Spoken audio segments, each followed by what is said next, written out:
Hello. வணக்கம். வணக்கம் சொல்லுங்க. எம்எல்ஏ இல்லைங்களா? எம்எல்ஏ தான் பேசுறேன். வணக்கங்க. நாங்கள் மறைவுலேருந்து மோதிரம் போட்டிருப்பல கணேசமூர்த்திங்க.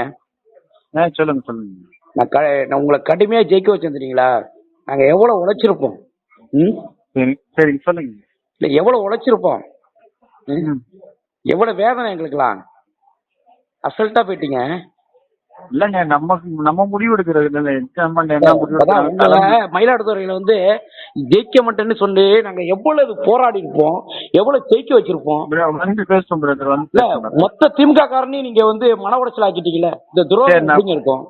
அதெல்லாம் ஒரு துரோகம் இல்ல பிரதர், வந்து பேசுவோம். எப்படிங்க அதான் ஜெயிச்சு போயிட்டீங்களேங்க, போயிட்டீங்களே. பேசுவோம். என்னத்த பேச போறீங்க இன்னுமே?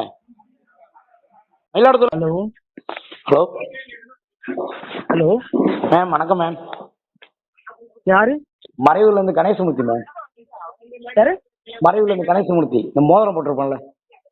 வணக்கம், சொல்லுங்க. என்ன மேம், நாங்களாம் எவ்வளவு கடுமையா கஷ்டப்பட்டு ஜெயிக்க வச்சோம். ஆமா ஆமா ஆமா அண்ணா. மேம் இதெல்லாம் வேதனை மேம். நாங்கெல்லாம் இல்ல நேர்ல வந்து பேசுறேன். நான் தான் நேர்ல வந்து பேசுறேன். உங்க மேல உங்களையே நாங்க எவ்வளவு கஷ்டப்பட்டு ஜெயிக்க வச்சோம். எங்களுக்கு எல்லாம் ரொம்ப கஷ்டமா இருக்கு. ஆமா இல்ல எங்களெல்லாம் கண்ணீர். இல்ல நாங்க எவ்வளவு கடுமையா இப்போ உள்ள சூழ்நிலை நாங்க ஜெயிக்க வச்சோம். எங்களால முடியல மேம். உண்மையாவே எங்க தளபதி தோத்ததே ரொம்ப முடியல. நீங்க பண்ணது ரொம்ப எங்களுக்கு மன உடைச்சலா இருக்கு. தைரியமா இருங்களா, நான் வரேன். நேர்ல வந்து பேசுறேன். நான் வரேண்ணா.